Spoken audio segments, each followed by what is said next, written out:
2025 সালে কানাডার অর্থনীতি কেমন যাবে এ নিয়ে অর্থনীতিবিদ, বিশ্লেষক, ব্যবসায়ী এমনকি সাধারণ মানুষের মনেও নানা রকম জল্পনা কল্পনা প্রশ্ন দানা বেঁধে উঠেছে। অনেকে ভাবতে শুরু করেছেন 2024 সালটা যেমন গেল একটা চাপের মধ্যে, 2025 সালেও কি ঠিক তেমন চাপের মুখোমুখি থাকতে হবে? ডোনাল্ড ট্রাম্প ক্যানাডিয়ান প্রোডাক্টের উপর যে 25% ট্যারিফ আরোপের হুমকি দিয়েছেন, সেটি যদি সত্যি সত্যি কার্যকর হয় তাহলে অর্থনীতিতে তার কী প্রভাব পড়বে? কানাডার অর্থনীতিকে আরও বেশি চাপের মধ্যে পড়বে এবং সেই চাপ কি সাধারণ মানুষের জীবনযাত্রাকেও আরও বেশি কঠিন করে তুলবে? এইসব আলোচনার মধ্যে আরও একটি বিষয় আলোচনায় উঠে এসেছে। অর্থনীতিবিদরা, বিশ্লেষকরা সেটি নিয়ে নানা রকম কথাবার্তা বলছেন। সেটি হচ্ছে 2025 সালে ইন্টারেস্ট রেট কোথায় এসে দাঁড়াবে। আমরা জানি যে গত কয়েক টার্মেই ব্যাংক অফ কানাডা তাদের ইন্টারেস্ট রেট বেশ কয়েক দফা কমিয়েছেন। 2025 সালে তার ট্রেন্ড কি হবে? দর্শক, কানাডার বড় কয়েকটি ব্যাংক তাদের ইনভেস্টরদেরকে বা তাদের নিজস্ব অ্যানালাইসিসে একটি পূর্বাভাস করেছে। সেই পূর্বাভাসটি আজ আমি আপনাদের সঙ্গে শেয়ার করতে চাই। আপনাদের সবাইকে স্বাগত জানাচ্ছি ইন্স্যুরেন্স বিষয়ক ইউটিউব চ্যানেল ইন্স্যুরেন্স টকে। সঙ্গে আছি আমি শওকত আলী সাগর।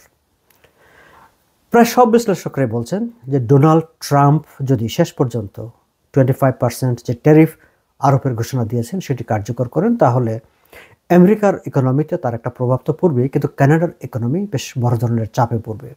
এবং যদি বড় ধরনের চাপে পড়ে তাহলে ব্যাংক অফ কানাডাকে তার ইন্টারেস্ট রেট নিয়ে ভাবতে হবে। অর্থাৎ ব্যাংক অফ কানাডাকে অবধারিতভাবেই ইন্টারেস্ট রেট সহনশীল করতে হবে, মানে আরও কমিয়ে আনতে হবে। কিন্তু যদি সেটি কার্যকর না হয় তাহলে ইন্টারেস্ট রেটের কী হবে?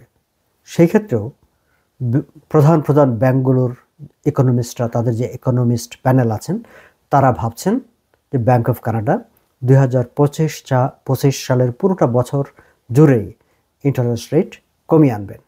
এবং সে কমাতে কমাতে বিএমও, ব্যাংক অফ মন্ট্রিয়াল যে কথাটি বলছে, তাদের যে ফোরকাস্ট, সেই ফোরকাস্ট হচ্ছে 2025 সালে ইন্টারেস্ট রেট 75 বেসিস পয়েন্ট কমবে থ্রু আউট দ্য ইয়ার, কমে সেটি 2.5%-এ চলে আসবে। সিআইবিসি তারা আরও একটু বেশি অ্যাগ্রেসিভ, মানে এই ভাবনার ক্ষেত্রে তারা মনে করছে যে পুরো 1 বেসিস পয়েন্ট ইন্টারেস্ট রেট কমিয়ে 2025 সালে সেটি 2.25%-এ এসে পৌঁছবে।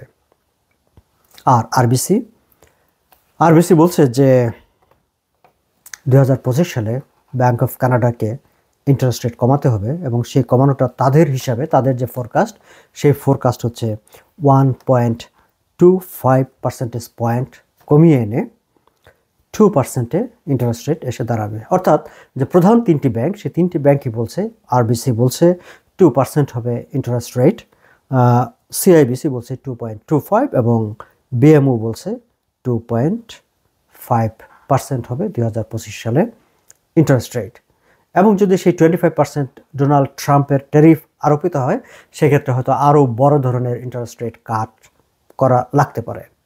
দর্শক, এই হচ্ছে আমাদের অর্থনৈতিক বিশ্লেষক কিংবা ইকোনমিস্টরা বা major financial institution and banks, তারা 2025 সালের অর্থনীতি সম্পর্কে, বিশেষ করে ইন্টারেস্ট রেট সম্পর্কে তারা কি ভাবছেন এবং তাদের ইনভেস্টরদেরকে তারা যেই ফোরকাস্টটা জানাচ্ছেন সেটি আপনাদের সঙ্গে শেয়ার করলাম।